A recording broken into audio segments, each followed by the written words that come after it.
Multifamily Mindset podcast. Think bigger. Aloha! Welcome to the Multifamily Mindset podcast. Tyler, Deveraux, Jackson Campbell, back again. I had it again. Another episode. Guess who's back? Back again, dude.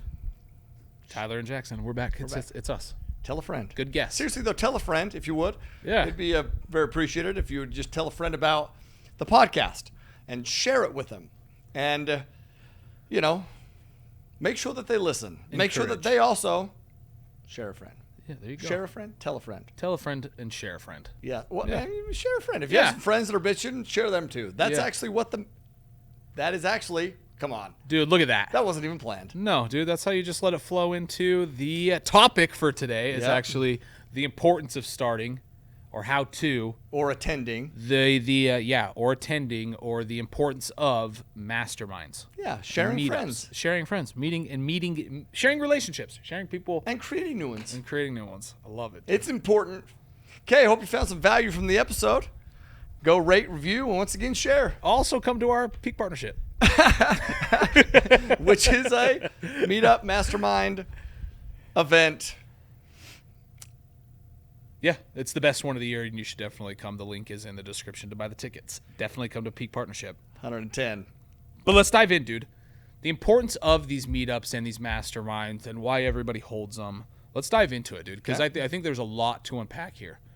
There's masterminds, meetups, and stuff popping up all over the time. Yeah. I see them popping up, just like people throwing them with like 10, 15 people. I love it. Shoot, we do one here at the office every Monday down at the food trucks. We meet up with all of the students here in Maui that want to meet up for lunch. We do it on Mondays. It's an important thing, dude. Why? Why are these meetups and these masterminds so important? The meetups and masterminds are so important because it is so rare to have an opportunity where you're surrounded by a bunch of like-minded individuals who are pushing you to be better, who are pushing you to grow simply by the way they live their life. Yeah. And the people who attend meetups, the people who attend masterminds, the people who attend that kind of stuff are people who are hungry for growth and actively seeking growth in their lives, and that will also, without question, pass down to you. Absolutely. So it's a rarity, man, to be in a position like that and to have those opportunities. When you get those opportunities, take those opportunities, man. Bro, you've been a part of masterminds. These aren't just meetups, right? These are paid masterminds that you go to. Tell us a little bit about those masterminds that you decide to partake in. Yeah, tell us a little bit about those and what those entail, but then I want to hear, like, obviously what you gain from those. Getting in the room, dude. More than anything else, I always learn, dude. Learning is like a given.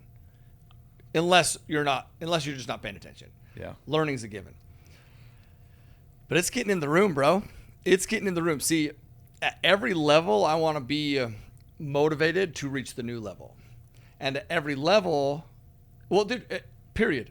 In life, I want to surround myself with people who are actively seeking growth. Okay. So being in a room like that, the energy is, and energy is real. Okay. Because energy, I'm not just talking about energy. Hey, I can go run through a wall. I'm talking about energy that creates thoughts, ideas that you wouldn't be able to create on your own.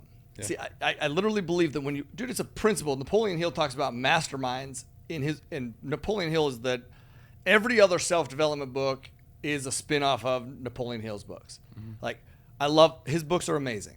And his principles, he has 4 keys to success that him and Carnegie define in one of my favorite books, which is How to Own Your Own Mind. And one of those is mastermind. I'll tell you the 4. Number 1 is the positive attitude. Mm-hmm. Huge. Another one, surrounding yourself with people, a mastermind. Surrounding yourself with people that can open up doors for you or provide insights that you couldn't provide on your own. Yeah. And vice versa. Yep. Another one, number 3, is immediate action. Then another one, meaning immediate action in the direction of, is a key to success. And another one is definiteness of purpose. Actually knowing what you're trying to accomplish. So, dude, you signed up for You signed up for Arte Syndicate. That's a mastermind group, right? Would you consider that a mastermind group? Sure. Yes. Yeah. Let's get specific here. Okay. And in that group with Andy Frisella, Ed Milet, what specifically have you gotten out of that mastermind group? It's a business one. Okay. So yeah, awesome relationships. There's amazing people in that group. But honestly, it's a business mastermind, meaning Ed and Andy are high-level business owners. And so it's business strategies and tactics that have been great. And I learned so much from those. But do you want to know the most impactful part of it? Was when I paid even more money to go to the mastermind in St. Louis, and I got to go to Andy's house. There's a couple things, and his office, which is First Form. First Form products are phenomenal, by the way. If you don't, do you use those? No. Dude, First Form products they're protein, they're pre-workout, it's so good, man. I'm still on the Power Up. Casey Fields. Hey. My boy. Casey Fields is good too, but Yeah. First Form is better. But Casey, I love you too. Yeah. One of my favorite episodes, by the way, was when he was on. Yeah, it's so I seriously good. love that He's episode. such a When he was beast, talking about his dude. dad, love Yeah, it. it's so good. But going in to the First Form facility Yeah. and just seeing it and seeing the intentionality behind all of it was huge. Yeah. It impacted so much of what we did in the Orlando office and so much that I try to model, that we try to model from what I learned there. And dude, they've been doing it a lot longer. That's who I'm trying to model. They're dialed for sure. Bro. So it's incredible. But that was huge. That enhanced my view of possible. It also enhanced my view of culture. Like how to actually continue to create and embody and grow a culture. It was awesome. Yeah. It was unbelievable. Then going to his house, going into his garage, it enhanced my belief of what was possible. Like anytime that I can go in and taste something like that, somebody who's living at a level that's not just a little bit above me, a lot. Andy is massively successful. Ed is massively successful. And to be around them and understand a couple things. Number one, they're normal as hell. They're normal people. Very. That have done extraordinary things because they believe they can. And because they refuse to accept anything less than that. It helps me understand, like, okay, I can do this. Now, it's not downplaying their skill sets. It's not what that is. It's helping you. It's helping me understand that I can enhance my skill sets because they're normal people just like any of us. So being in rooms like that are huge. Yeah. Huge. To see them and learn from them, but also, man, to meet with and learn from those in the group. See, you go in, you don't necessarily know who's in the group. I know who Ed is. I know who Andy is. Sure. But then I start meeting other people. And you're like, man, people are amazing. Amazing. Creative. Like problem solvers. Like just incredible. So it enhances your belief on all that. Dude, I think everything that you're saying right now I think it's so important that everybody take note of even you in these opportunities of these meetup opportunities and these mastermind opportunities. You're taking so much away from it. And it's stuff that everybody can take away from these opportunities. How do you prepare for these opportunities, Ty?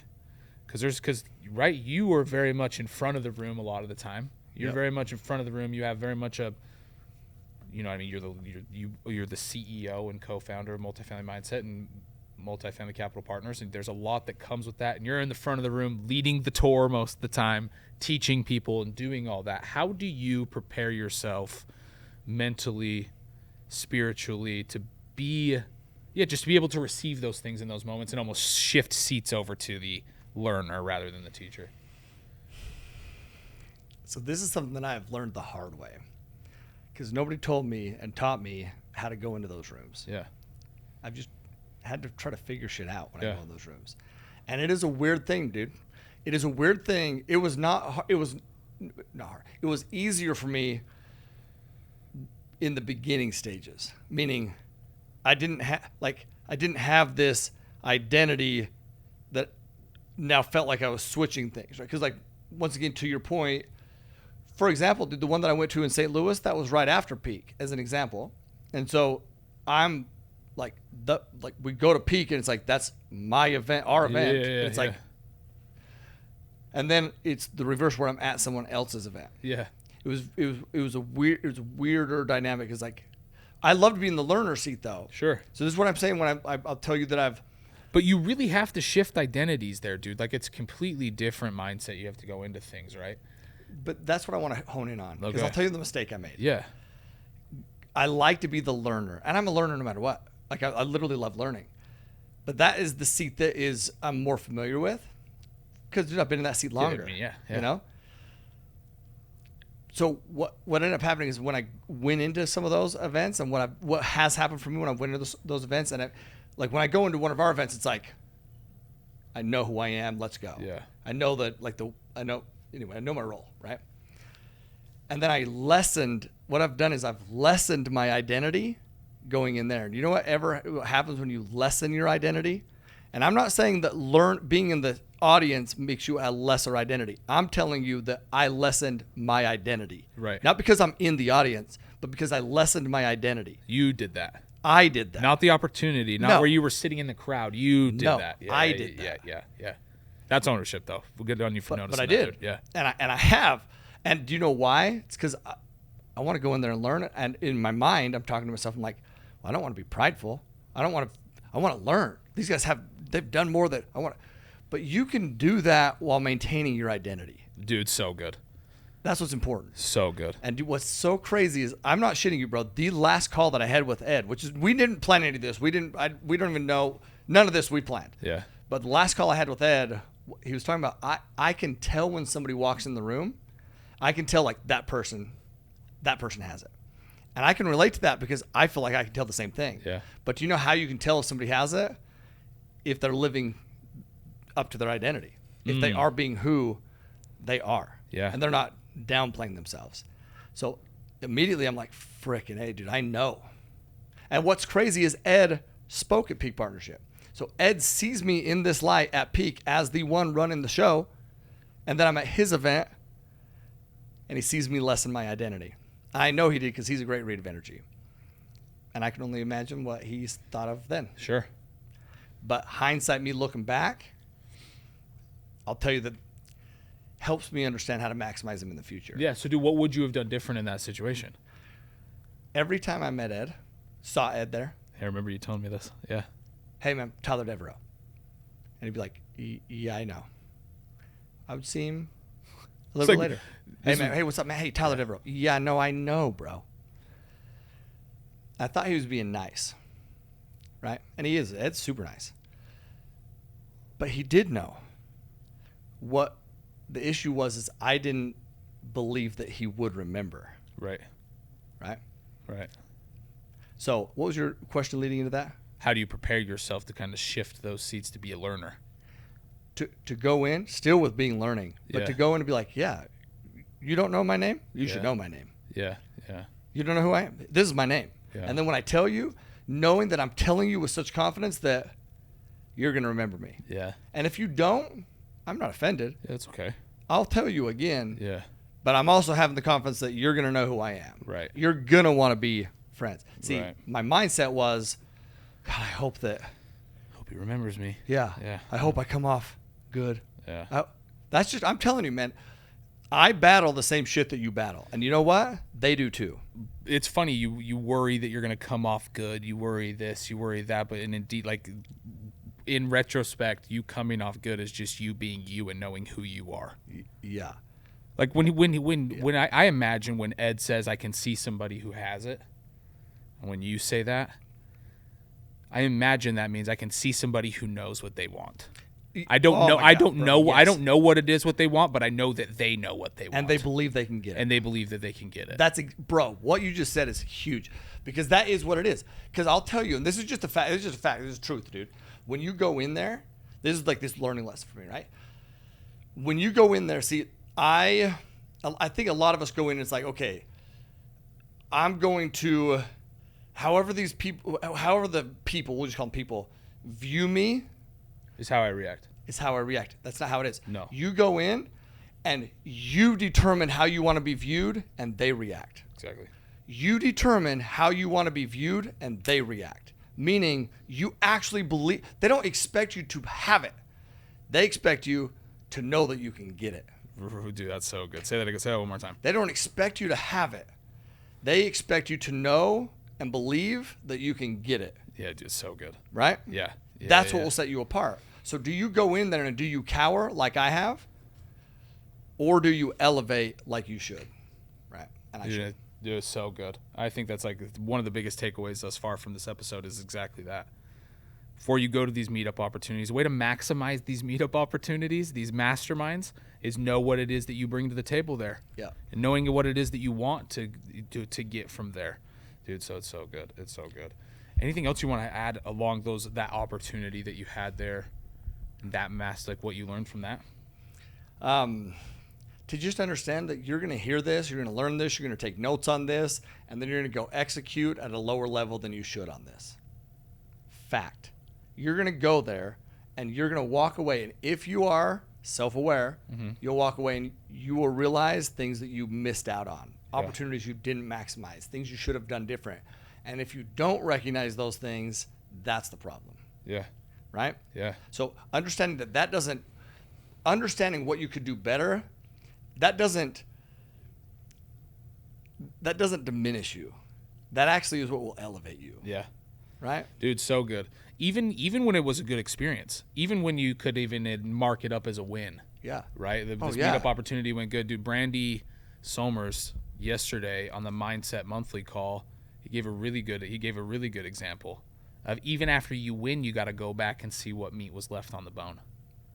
You got to go back and see what's left on the bone, because there's still learning lessons to be had there, even when you do win. And it's the only way that you'll keep winning. Dude, that's such a good point. Such a good point. That's the only way that you keep winning. Yep. The way that he was talking about it, dude, I like, for whatever reason, the visual that I had in my head was I must have been hungry. I was hungry now that I think about it. Was instead of going back for the meat that was left on the bone, it's realizing that sometimes the leftovers are better. Sometimes mom's lasagna is better the next day after it's set up in the fridge and you're warming it up the next day.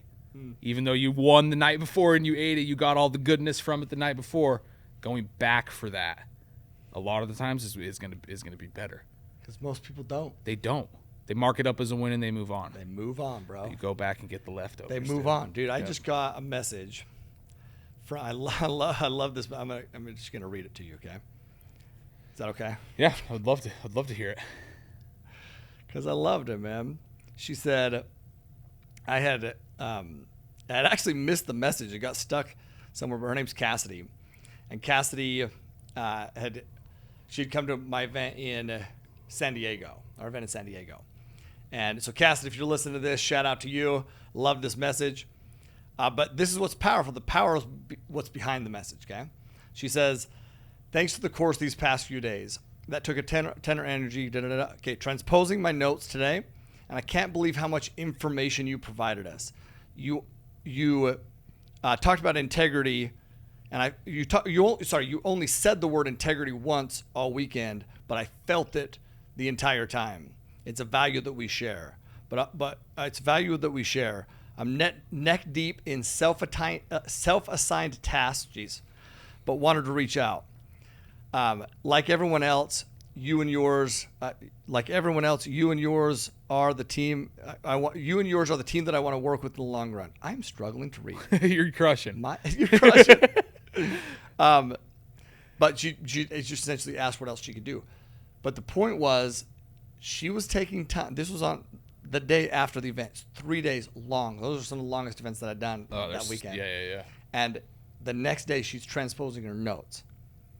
She's reflecting back. She's finding the meat that she left on the bone. That's so good. She just spent 3 full days immersed. I got it. No. The meat left on the bone afterwards, that's the separator, dude. That's the separator, man. Dude, that's so good. Yeah. That's so good. A lot of people don't take that time, dude. It's a perfect example because a lot of people don't take that time to go back and go over their notes, organize their notes, and actually understand what they got out of stuff. Dude, that's so good. Or just anything, period, like literally reflection back. But yeah, dude. So good. Yeah. Ty, as we wrap up here, what has been for you, started obviously Peak Partnership, we can call Peak Partnership a mastermind and a meetup. Any of these events really that we do, you could call that. What has been the biggest takeaway for you being the organizer from doing these events? We have done tons of events, man. So my biggest takeaway, there's a lot of things I don't talk about this a ton, and people probably don't even recognize this. But anytime I talk about this to anyone, people are like, holy shit. we've done over the past, just let this sink in for you, Ken. We've done over the past 3 years over 800 live events. Over 800 live events. It's a lot of events. Virtual events, a shit ton. Man. That's lots of events. Quick math. You want me to quick math the virtual events? Yeah. Because if we're like, how many a week? It's a lot. It's a Quick lot. math is a lot. It's a lot. I can't even quick math it, dude. It's a lot. It's a lot of events. Yeah. Live, virtual, lots of events. My biggest takeaway from being the host of the event, is what you said? Yeah. My biggest takeaway from being the host of the event is that I'm so grateful that I had the guts to pursue it and do it. See, because I don't know if we've talked about this, bro, but I never threw parties in high school. Have we talked about this? Yeah. No, I know this. I know the story. Yeah, go ahead. I never threw parties in high school. Why? It's not, I was popular. I had friends, lots of them. Sure. But Yeah. that's the thing, bro. I was nervous nobody would show up. I know. Yeah. I was. Yeah. Because nobody wants to throw a party where nobody shows up. Talking to Brittany about that, Brittany threw lots of parties. And Brittany's like response to that is like, what? No, you just throw the party and people will show up. People are waiting for someone to throw the party. I remember having this conversation with her when we decided to create the Multifamily Mindset. She's like, no, throw the party and people will show up. Yeah. And I'm so grateful for the people that I've surrounded myself with. You, everyone here, everyone in Orlando, partners that have been like, have instilled the confidence to throw the event. Okay. Now, being at these different events and meaning hosting the event and attending the events, the takeaway for me is actually very similar, which is I'm so grateful to be surrounded by my people. By my people. Because when I'm hosting an event, I'm throwing the event, it's attracting the people that I will attract, that we will attract. Yeah. Those are my people.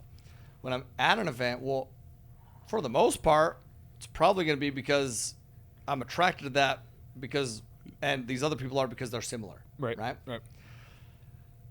And that's powerful because sometimes when you're pursuing growth, when you're pursuing something that's scary, when you're pursuing something that is just challenging, you feel alone. You ever feel like that? Oh yeah. Yeah. Definitely. A lot. Yeah. You feel alone. And when you realize and are able to put yourself in positions to realize you're not alone, that's powerful. Powerful. Community is a big deal. I've been researching a lot on video games. I haven't talked to you about this either, but a lot on video games. Yeah. And I'm not a gamer, No. but this is why I asked you that the other day. You asked me the other day if Yes. I was. Yeah. Because I'm researching. But what I'm researching is I was researching the most successful video game out there. This is coming full circle, I promise you, which is Minecraft, by the way. But I wanted to know the human psychology behind it. And there was 5 key elements. And I researched not just that one, I researched multiple other ones, but I wanted to sink it down, like key elements that made these games so successful. And one of them, and Minecraft is community. It was community because that provides this sense of belonging, but it also provides this sense of accountability. See, when you're accountable to the people that you feel like you belong with, there's a lot that can happen there. So I look at our network. I love our network, bro. We all love our network. Our network is the best network. I love these people. Dude, I'm so grateful for them because we can create education, but that's not what sets us apart, dude. It's the network. Oh, yeah. Well, how do you create that? I feel like we've been blessed with that. So Yeah. I feel like. Yeah. And the network, even though I would like to think that and I'll speak personally, I have helped them elevate. I'll speak personally, they help me elevate every day. Every fucking day, dude. The message that dude, Rachel Oswald sends a message the other day and says, hey man, I just want to recognize you for the growth you've made this past year. And I was like, it meant the world to me. I was like, because most people just recognize it as I'm there to help them grow. Sure. They don't realize that I'm trying to grow. Yeah. Every day. Yeah. And the fact that somebody would and dude, Yannick and Marichelle have sent messages like that before too. Yeah. And it's always like, God, thank you. What? Thank you. You know, it like opens my eyes every time. And knowing that this community is here, like I just need to elevate every day. Yeah. And it pushes me and drives me. And so I'm grateful for that, man. That's amazing. Yeah. That's amazing. That's the biggest takeaway that you've gotten from all this is that you just need to be better for that. It's awesome, man.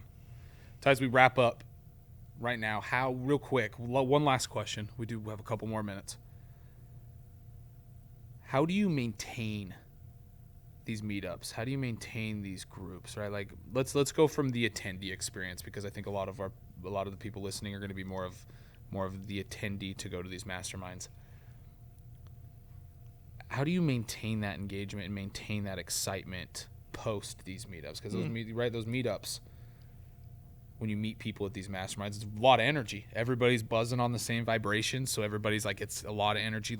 Everybody's there to grow and be better, but then everybody goes their own way, and that impactful energy isn't quite there anymore. So yeah, dude, how do you continue that post? Instead of hoping that somebody will provide that energy to you post-event, make sure that you're the one that provides that energy post-event. See, so many people sit back and wait and hope that other people will be bringing that energy, that they can feel it again. Yeah. But it's a reminder that you can help other people feel it.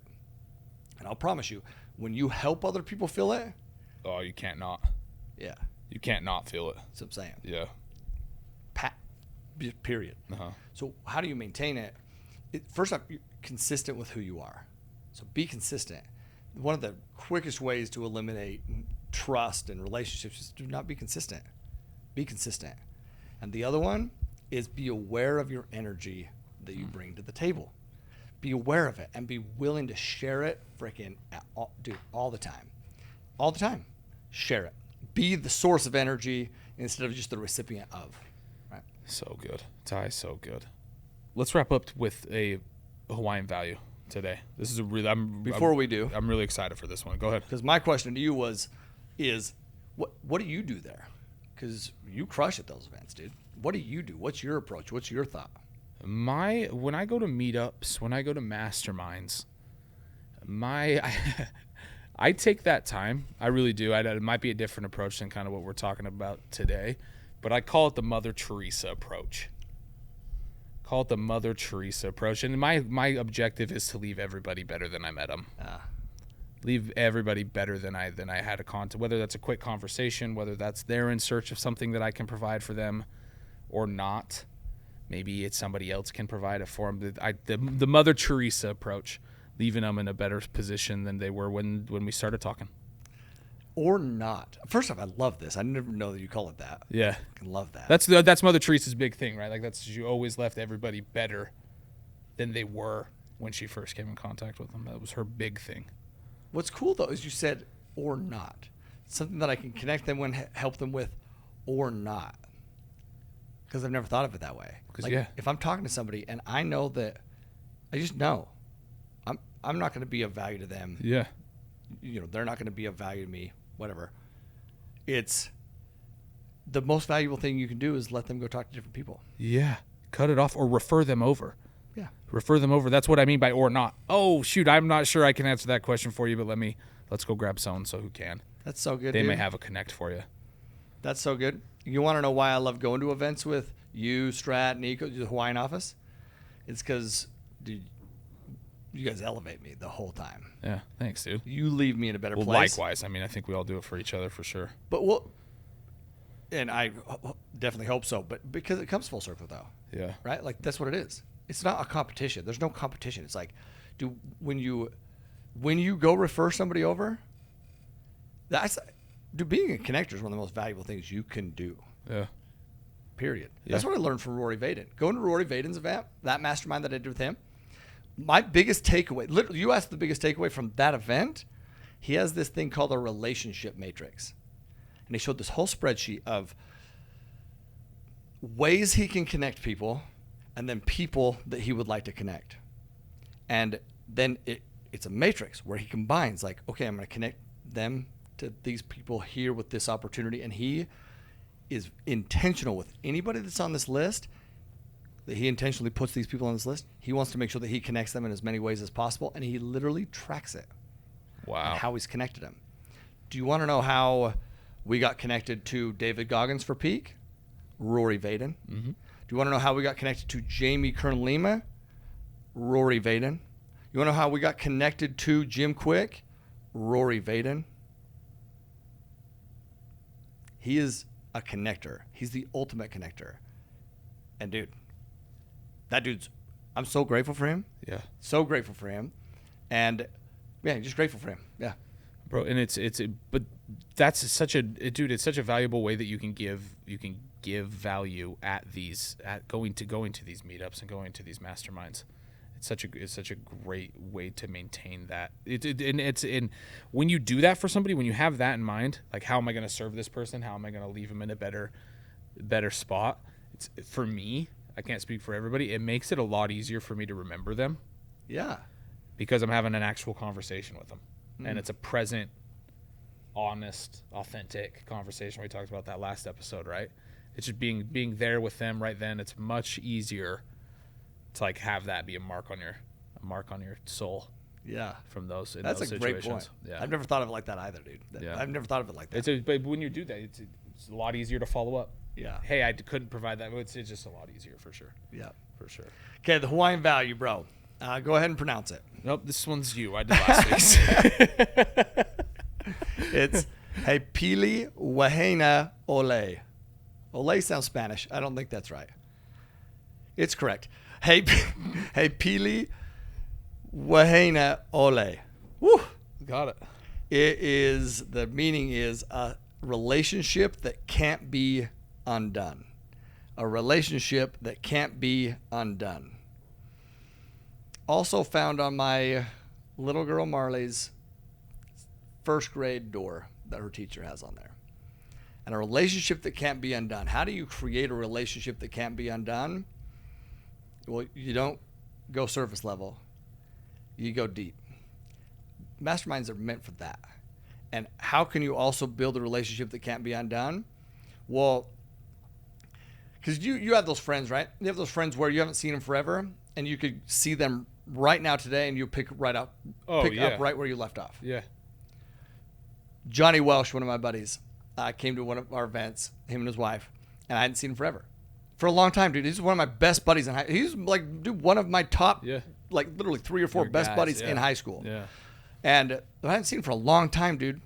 And we picked up that fast. You want to know why? Because we went through high school together. Lots of deep connection that happens then. Growing there, You're for sure. growing. Yeah. That is it, bro. That's growing. It. Yeah, that's it. You're growing so much during that span.